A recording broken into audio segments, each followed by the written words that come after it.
Hello guys, welcome to our channel. இன்னைக்கு நாம வந்து பார்க்க போறது என்னன்னா childhood horror and thriller movies. ஆமா.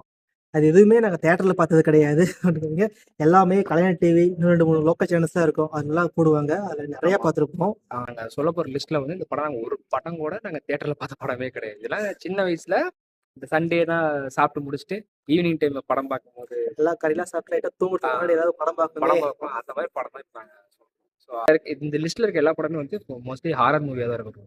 சரி, ஓகே. ஃபர்ஸ்ட் இங்க வந்து பார்த்தீங்கன்னா பார்க்க போகிறது வந்து விசில். வடக்கு விர்ச்சுவல் வாரியர்ஸோட அந்த லோகோ வச்சிருக்க படம் தான் வந்து விசில் மடக்கு ஊதி. இதுவும் ஒரு மடக்கு ஊதி தான். சொல்கிறாரு பாருங்க. இந்த விசில் படம் வந்து தெரியலன்னா ஒரு காமெடி சொல்றேன், இது கண்டிப்பா உங்களுக்கு எல்லாருக்குமே தெரிஞ்சு ஓ இந்த படமா அப்படின்ட்டு. ஒரு காமெடி ஆக்டர் வந்து அந்த காமெடி ஆக்டர் பேர் பின்னாடி சொல்றேன். எப்படின்னு தெரியல, ஒரு ஆக்சிடென்ட்லாம் அவருக்கு வந்து ஒரு சக்தி அவனுக்கு கிடைக்கும். அது என்ன சக்தினா, ஆப்போசிட்ல இருக்க பர்சன் மனசுல நினைக்கிறதெல்லாம் இவருக்கு கேட்கும். அவர் மனசுல என்ன நினைச்சாலுமே அவர் கேட்கும். அப்புறமேட்டுக்கு ஒரு ஒரு ட்ரீட்மெண்ட் போவாரு. அங்க ஷாக் ட்ரீட்மெண்ட் கொடுப்பாங்க. அந்த ஷாக் ட்ரீட்மெண்ட்க்கு அப்புறம் என்ன ஆகும்னா, நம்ம ஹியூமன்ஸோட மனசுல நினைக்கிறத கேட்காம மிருக அனிமல்ஸோட மனசுல நினைக்கிறதெல்லாம் கேட்க ஆரம்பிச்சிடும். இப்ப யாராவது கண்டுபிடிச்சிங்களா? கெஸ் பண்ணீங்களா? டைம். ஓகே, 3 2 1 கண்டிப்பா கண்டுபிடிச்சிருப்பீங்க. அது வந்து டிவில அது இல்லாம ஒரு வரவே காமெடி வராது. ஸோ அவர் வந்து நம்ம விவேக் சார் தான். அவர் விசில்னாவே விவேக் சார் நம்ம மைண்ட் வந்துருவாரு. ஒரு ரிவெஞ்ச் ஸ்டோரி. அது வந்து பேய் மாதிரி இருக்காது. ஆனா நம்ம பாக்குறதுக்கு ஃபர்ஸ்ட் பேய் படம் மாதிரி தான் இருக்கும். அதுவும் அந்த ஓப்பனிங் சீன் தான் பெட்ரோல் பங்க் நடக்கிறதுலாம் எல்லாத்துக்கும் இப்போ வரைக்குமே திக்கா இருக்கும். அந்த ஒரு பொண்ணு வந்து பெட்ரோல் போடுறதுக்கு வரும். என்னது உள்ள யாரோ இருக்காங்கன்னு கத்துவோம். அது செம்மையா இருக்கும். டைலாக் ஞாபகம். பொண்ணு இந்த வண்டியில யாரோ இருக்காங்க. அதானே அதேதான். மனப்பாடம் தம்பி மறக்காது. 2 அடி திருக்குறள் வரல. ஸோ அப்படிதான் அந்த ஓப்பனிங் சீன் பார்த்துட்டு இதுக்கெல்லாம் பேய் படத்துக்கு வந்துட்டோம் அப்படிங்கிற மாதிரி தான் இருக்கும். ஆனால் கட் பண்ணி பார்த்தா அது வந்து ரிவெஞ்ச் ஸ்டோரி. அந்த விசில் மூவிஸ்னாலே விவேக் காமெடிஸ் தான். அதுதான் மெயினாக இருக்கும். கரெக்டாக த்ரில்லிங்குமே நல்லா இருக்கும். ஹாரருக்குமே பஞ்சமே இருக்காது அந்த படத்துல. நல்லா இருக்கும். நாங்க அந்த சின்ன வயசுல பார்த்தப்போ பயங்கரமா பயந்து பார்த்த மெமரிஸ் அதெல்லாம் மறுபடியும் இப்போ கண்ணு முன்னாடி மாயாங்கிற கேரக்டர் அந்த பேர்னாலே ஒரு இது இருக்கு. மாயா. அடுத்து வந்துட்டு இதே ஜானர் மாதிரி தான் இருக்கும். இது பயங்கரமான ஒரு பேய் படம். கைஸ், இது நீங்க எல்லாருமே ட்ரை பண்ணிருப்பீங்க. இந்த படம் பார்த்தவங்களா என்னைக்காவது கழுத்து வலி வந்துச்சுன்னா நீங்க கழுத்துல பேய் இருக்கா நீங்க வந்து பார்த்திருப்பீங்க. நம்ம ஒரே சைடு கழுத்தை வச்சு தூங்கிட்டு இருந்தா நம்ம கழுத்து வலி இருக்க ஆரம்பிச்சோம்ல. அடுத்த நாள் வந்து ஐயோ கழுத்துல இருந்து பேய் இருக்கு போல இருக்கு அப்படின்னு நினைச்சிட்டு பயந்த காலங்கள் அதெல்லாம். ஒரு சீன் ரொம்ப பயங்கரமா போட்டோ எடுப்பாங்க தெரியுமா? லைன் எல்லாம் போட்டோ எடுப்பாங்க. திடீர்னு நடுவில் பேய் இருக்கும். அப்புறமேட்டுக்கு அந்த பேய் வந்து ரிவீல் ஆகிற சீன்லாம் அல்ட்டியா இருக்கும். அவனே போட்டோ எடுத்துப்பான். பார்த்தா தலையில பேய் இருக்கும். ரொம்ப நாளா அந்த கழுத்து வலி வந்துகிட்டே இருக்கும். அவங்க ஒவ்வொரு ஃப்ரெண்டா செத்துக்கிட்டே இருப்பாங்க. சின்ன வயசுல நல்லா ஞாபகம் இருக்குது. அந்த மூவி பார்த்துனால இப்படி பயந்துட்டே பார்த்துட்டு இருப்பேன். கத்த சொல்லுவாங்க, அவளே மாவு பூசிட்டு வந்திருக்கு, அவளை பார்த்து என்ன பயப்படுற அப்படின்லாம் கேட்பாங்க. ஆமா, சந்தாலாம் தான் கலாச்சுட்டு இருப்பாரு அப்பலாம். மாவு பூச்சி. உங்களுக்கு இது ஒரு ஃபேவரட்டான மெமரி தான் இந்த மூவி. ஷாக் வந்து நம்ம டாப் ஸ்டார் பிரசாத் நடிச்சிருப்பாரு. இன்ட்ரெஸ்டிங்கான ஃபேக்ட் என்னன்னா, மீனா வந்து ஒரு முதியவரோட நடிச்சிருப்பாங்க. மீனாவை குழந்தையாவும் நடிச்சிருப்பாரு, மீனாவுக்கு குழந்தை கொடுக்குற மாதிரி நடிச்சிருப்பாரு அவரு. அது யாரு தெரியுமா? அவரை பத்தி பேசக்கூடாது. தலைவர் ஓ வயலடி தலைவரை பத்தி பேசுறேன். ஓகே, மீனா நடிச்சிருப்பாங்க அந்த படத்துல. மூவியை வந்து ஃபர்ஸ்ட் பார்க்கும்போது நல்லா பண்றதுக்குள்ள ஒரு கொஞ்சமா மீனாவோட ஆக்டிவிட்டிஸ் மாறிக்கிட்டே இருக்கும். கொடுத்த சீன் ஒண்ணுமே இருக்காது இதுல. அந்த ஒரு பாட்டி வேலை செய்வாங்கல்ல, அவங்க உட்காந்து ஒரு ஆக்ஷன் எல்லாம் கொடுத்துட்டு இருப்பாங்க, இப்படி வீடு துடைக்கிற மாதிரி. அதை பார்த்து பயந்து ஏமா இப்படி பண்ற அப்படின்ற மாதிரி தான் இருக்கும். பார்த்தா அவங்க அதுல ஒண்ணு இருக்காது, அவங்களுக்கு எதுவுமே இருக்காது. அந்த சைலன்ஸ்ல கொண்டு போவாங்க. பேய் பண்ணாலும் முக்கியமா அந்த சைலன்ஸ் தான். அப்புறமேட்டுக்கு அந்த பீச் சீன் இருக்குல்ல, பீச் சீன் சூப்பரா இருக்கும். திடீர்னு பக்கத்துல பேய் டக்குன்னு இருக்கும். அதெல்லாம் அப்ப ஃபர்ஸ்ட் டைம் பாக்குறேன். பேய் டக்குன்னு பயப்படுறதுல அந்த வீட்டுக்குள்ளதான் இருக்கும், இந்த ஒரு ரூம்குள்ளதான் அங்கதான் இருக்கும் அப்படின்னு தான் பார்த்து டக்குன்னு பீச் எல்லாம். அடுத்தது வந்து த மோஸ்ட் கிளாசிக்கான மூவி. இந்த ஹாரர் மூவியை பார்த்து உச்சா போகாதவன் எவனுமே இருக்க மாட்டான். நீ போய் சொல்ற. ஆமா, அப்படிப்பட்ட படம் தான் வந்து தி அருந்ததி. இன்னுமே பார்த்தா பயமா இருக்கிற ஒரு படம் வந்து அருந்ததி மட்டும்தான். இன்னும் சொல்ல போனா அது தெலுங்கு தான் ஒரிஜினல். இது தமிழ் டப்பிங் மாதிரி பண்ணிதான் எடுத்திருப்பாங்க. ஆனா அவ்வளோ பயங்கரமா இருக்கும். பசுபதிங்கிற கேரக்டர் கேட்டாலே அந்த வில்லன் ஞாபகம் வர அளவுக்கு பர்ஃபார்மன்ஸ், சவுண்ட் சூட்டோட ஆக்டிங் சரிங்களா? இந்த கந்தர்வ கோட்டை எப்படி இருப்பாங்க அந்த அந்த பொம்பளை அந்த பேய் வாங்கடா வாங்க பயமா இருக்கும். கிளவி போ, எனக்கு அப்படி மனசு வச்சிருக்க போகாத போட்டா வேற சொன்னா கேள்றா அப்படின்ற அப்படிம்பாங்க. என்ன மாதிரி அப்பா அப்புறம் உள்ள போவாங்க. உள்ள போனோடனே ரியாலிட்டி வரும். அந்த அந்த பேய் நல்லா சிரிக்கும். அழகா உடனே இருந்த ஒய்ஃப வீடு வந்து அப்படியே மாறிடும். இடிஞ்ச பங்களாவா மாறும். உள்ள வந்து அந்த மாதிரி நடக்கும். அதுக்கப்புறம் தான் அந்த நம்ம ஹீரோயின் தானா தானா தானா வருவாங்க பாருங்க ஒருத்தங்க ஃபேவரட்டான ஆக்ட்ரஸ் அவங்க. ஐயோ ஐயோ ஐயோ ஐயோ என்ன அழகு அத்தா காய்ஸ் நானும் பசுபதியா மாட்டேன் காய்ஸ்.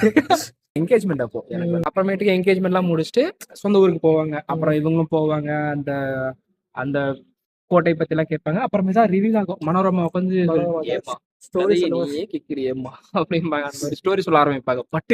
பட்டமா தானே பட்டமா பிளாஷ்பேக் பிளாஷ்பேக் வந்து சூப்பரா இருக்கும். சூப்பரா அல்ட்டியா இருக்கும். பசுபதி ஒரு ரூரல் வில்லனா எப்படி காட்டியிருப்பாங்க பாத்தியா? அதுலயுமே கிளைமேக்ஸ் நடந்து சொல்லிருக்க மாட்டாங்க. ஆனா அருந்ததிக்கு ஒரு லைட்டா டவுட்டாவே இருக்கும்.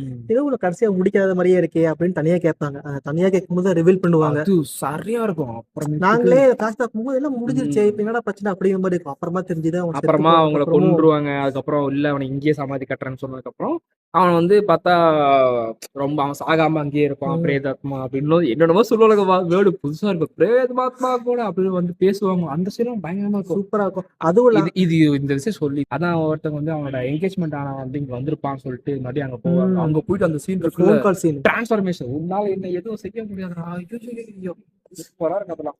திடீர்னு அந்த பேச லைட் அடிச்சு அந்த ஆமா அப்புறமா அப்புறமேட்டுக்கு அந்த கல்லறை உடைச்சிருவாங்க. அவங்க லீவ் வந்துருவோம். அந்த அந்த பேயே பயங்கரமா கட்டிருப்பாங்க.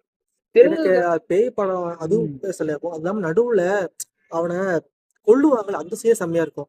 இந்த டான்ஸ் ஆடிக்கிட்டு திடீர்னு அதை வச்சே அதெல்லாம் செம்மையா இருந்துச்சு. சொல்லுவாங்க அது நாக்க வெட்டணும் அப்படின்ட்டு நாக்க வெட்டணும், அவன் கை வந்து துடிக்கட்டும், அவன் கை வந்து எதுவும் பண்ணக்கூடாது, மந்திரம் போடக்கூடாது, அவன் வாய் வந்து உச்சரிக்க கூடாது அப்படின்னு போட்டு அதை ஒரு மாதிரி பிளான் சூப்பரா இருக்கும். அது கலைஞர் டிவில அப்பப்போ இதுல போடுவாங்க. வெட்டுநடை போடுகிறது அப்படின்ற மாதிரி எல்லாம் போடுவாங்கல்ல. அப்போ வந்து இந்த சீரை கண்டிப்பா போட்டுருவாங்க. அந்த கத்தி இருக்குல்ல எலும்புல செஞ்ச கத்தி அது மேல தூக்கி போடுவாங்க. பக்கத்துல எரிஞ்சிட்டு இருக்கும். அனுஷ்கத்துல இருப்பாங்க. ஆப்போசிட்ல இருப்பாங்க. அச்சோ அப்பா அந்த சீனை மறக்கவே முடியாது லைஃப்ல. அப்புறம் நம்ம இவர் இருப்பாரு பேய் ஓட்டுறவரு. அவரோட கேரக்டரும் பயங்கரமா ஒரு கேரக்டரும் பயங்கரமா இருக்கும். பெட்டி இப்போ ஆபத்துல இருக்குது. அவன் இல்ல நீதான் பெட்டி சொல்ல கேளு பெட்டி அப்படி போயிடும். ஐயோ அதெல்லாம் சூப்பரா கேட்க ரொம்ப பிடிக்கும். அவரை கொல்றோம்ல அந்த சீன் ரொம்ப கஷ்டமா இருக்கும்.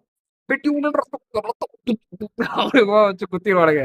கிளைமேக்ஸ் சீன்ல ஃபர்ஸ்ட் குத்துவான், அவன் சாவ மாட்டான். அப்ப தன்னோட வயித்துல குத்தி திரும்பி குத்துவான் போதும். அந்த சீன்ல அந்த ரத்தம் வர்றது அப்படியே ஃபர்ஸ்ட் டைம் அந்த மாதிரி மூவிஸ் எல்லாம் பாக்குறது சின்ன வயசுல. அதுக்குள்ள அந்த பாத்துக்கவே மாட்டோம். அப்புறம் அந்த தேங்காய் எடுத்து உடைப்பாங்கல்ல அதெல்லாம் பார்க்கும்போது கஷ்டமா இருக்கும். அப்ப ஒரு சாக வரும்ல எந்த தவம் செய்தாயே அம்மா சாங் செம்மையா இருக்கும். படமே ஒரு கிளாஸ். அந்த கிளைமேக்ஸ் சீன்ல அந்த அரண்மனை இடிஞ்சு விழுந்துரும். எல்லாம் செத்து போய் எடுக்கும் போது அப்படியே நடந்து வருவாங்க போ நட. அந்த பிஜிஎம்முக்கும் அந்த சீன் பாக்குறதுக்கும் அப்படின்றதுக்கு அப்புறம் வந்து இதுவுமே ஒரு நல்ல இது. ஆனா இது வந்து பேயே காட்டிருக்க மாட்டாங்க இந்த படத்துல. பட் ஆனா பேய் இருக்கிற மாதிரியே மூவ் பண்ணிருப்பாங்க. அதாவது சூப்பரா இருக்கும் இந்த பேயே காட்டாம பயமுறுத்த படம் இது. சீரியஸா செம்மையா இருக்கும். ஆனா நம்ம தமிழ் சினிமால இந்த மாதிரி படம் வந்திருக்குன்னா கொஞ்சம் அண்டர் ரேட்டட் மாதிரி தான். இது வந்து இப்ப நிறைய பேர் சொல்றாங்க பேய் பண்ணா இது ரொம்ப த்ரில்லிங்கா இருக்கும்ட்டு. ஆனா நிறைய பேர் அப்போ வந்து அது பெருசா பேசவே இல்லை. கலைஞர் டிவில போடும்போது நான் சின்ன வயசுல பாத்துருவேன். அப்பயுமே நான் மாத்திருவேன். என்னடா படம் சீசா அப்படிதான் மாறி இருக்கும். ஆனா இப்போ ரீசெண்டா பார்க்கும்போது இந்த மாதிரி படமா நம்ம ஸ்கிப் பண்ணோம் அப்படிங்கிற மாதிரி இருக்கும். அந்த மாதிரி ஒரு படம் தான் யாவரும் ஆத்மா. அதாவது ஒரு குடும்பத்தோட மொத்த ஆத்மாவும் வந்து பாத்தீங்கன்னா ஒரு டிவி. அதான் ஒருத்த வந்துட்டு டாக்டரா இருப்பான். டாக்டரோட தம்பியா இருப்பான். இவங்க வந்து நியூஸ் ரீடரா இருப்பாங்க. நியூஸ்ல பார்த்தே பிடிச்சி போயிடும். அப்புறம் அவங்க பொண்ணு கேட்க போகும்போது இல்ல கல்யாணம் தர மாட்டேன்னு சொல்லி இவ சூசைட் பண்ணிப்பான் போல இருக்கு. அதனால அவங்க அண்ணா வந்துட்டு இவங்களை குடும்பத்தையுமே கொன்றுவான் பைத்தியக்காரன். அப்புறம் வந்து அவனோட ஃபேமிலி டாக்டர் தான் வந்து நம்ம மாதனோட ஃபேமிலி டாக்டர் தான் அவன். இல்ல அத ரிவீல் பண்ற சீன் சூப்பரா இருக்கும். இந்த படம் பயங்கரமா இருந்துச்சு. இதுல இன்ட்ரெஸ்டிங்கா என்னன்னா அந்த அவங்க வீட்டுல மட்டும் அந்த டிவி ஷோ ஓடும், அந்த சீரியல் ஓடும், நாடகம் ஓடும். அது நாடகத்துல நடக்கிற மாதிரி தான் ரியல் லைஃப்ல நடக்கும். அதுல அந்த போலீஸ் கேரக்டர்லாம் வரும். அதுவும் நல்லா இருக்கும். அதை வச்சு கண்டே பிடிப்பாங்க. அப்புறம் அந்த போன்ல அது எடுப்பாங்க தெரியும் போட்டோ. நாங்க அதெல்லாம் ட்ரை பண்ணிருக்கோம் கைஸ். வீட்டு வாசல்ல உள்ள இருப்ப கரெக்டா இருக்கும், வெளில போய் கரெக்டா இருக்கும். நான் ட்ரை பண்ணிருக்கேன். அதெல்லாம் ட்ரை பண்ணிருக்கியா? எனக்கு தெரிஞ்சு அப்ப வந்து 90s கிட்டா இருக்க இந்த மாதிரிலாம் பார்த்தா கண்டிப்பா அதை ட்ரை பண்ணிருப்பாங்க. ஒரு டைம் வந்து இந்த மாதிரி செல்ஃபி இல்லாத போன் வச்சு எல்லாமே ட்ரை பண்ணிருப்பாங்க. அப்ப நாங்களுமே ஒரு போன் வச்சிருந்தோம். அப்ப செல்ஃபி இருக்காங்க. திருப்பி தான் எடுத்துருக்கோம். Samsung Galaxy super phone. அதை எப்படி திருப்பி எடுத்துட்டு இருப்போம். அந்த மாதிரி இதுவுமே ஒரு சூப்பரான படம் தான். அப்புறம் கடைசியில வந்து யாரு அப்ப அந்த சுத்தியில வச்சு எல்லாம் கண்டுபிடிப்பாங்க. அப்புறம் பி பிளாக் அப்படின்ற மாதிரி அது நல்லா இருக்கும். எப்படின்னா மாதவன் நினைப்பாங்கன்னா நம்ம தான் எல்லாத்துக்குமே கொல்ல போறோம், நம்மளுக்கு தான் ஏதோ பிரச்சனை அப்படிங்கிற மாதிரி நினைச்சு ஒரு ரூலை போட்டு லாக் பண்ணிருப்பாங்க. ஆனா அங்க நியூஸ் பேப்பர் இருக்கும். அதை பார்க்கும்போது தெரியும் டாக்டர் தான் மெயின் வில்லன்ட்டு. அது அப்படியே அந்த அந்த கிளைமேக்ஸ் சீன், ஃபைட் சீனா இருக்கட்டும், அந்த சுத்தில ஆனா என்ன போடுச்சோ அதே மாதிரி தான் நடக்கும். ஆமா. அது மாறவே மாறாது. அது நல்லா இருக்கும். ஆமா. இப்படிதான் அந்த படம் முடியும். இதுவுமே ஒரு நல்ல படம். கடைசியில வந்துட்டு சரி முடிஞ்சதுன்னு பார்த்தா பேய் எதுல வரும் தெரியுமா? ஃபோன்ல வரும் அப்படிம்பாங்க. ஆனா பாவிங்களா மறுபடியும் போனா டிவில இருந்து ஃபோன் போயிட்டீங்களா அப்படின்ற மாதிரி நல்லா சூப்பரா முடிச்சிருப்பாங்க. இந்த மாதிரி ஒரு தரமான ஒரு படமா தான் யாவரும் நலம் இருக்கும். சீரியஸா என்னது ஒரு பெருசா பிஜிஎம் இருக்காது, லைட் எஃபெக்ட் இருக்காது, யாரோ குடுக்குட்டு ஓடுற மாதிரி எஃபெக்ட்ல எதுவுமே தேவையில்ல. வெறும் டிவி ஒரு நாடகம் அதை வச்சு அவ்வளவு பயன்படுத்திருக்காங்க. இந்த படமும் சூப்பரா இருக்கும்.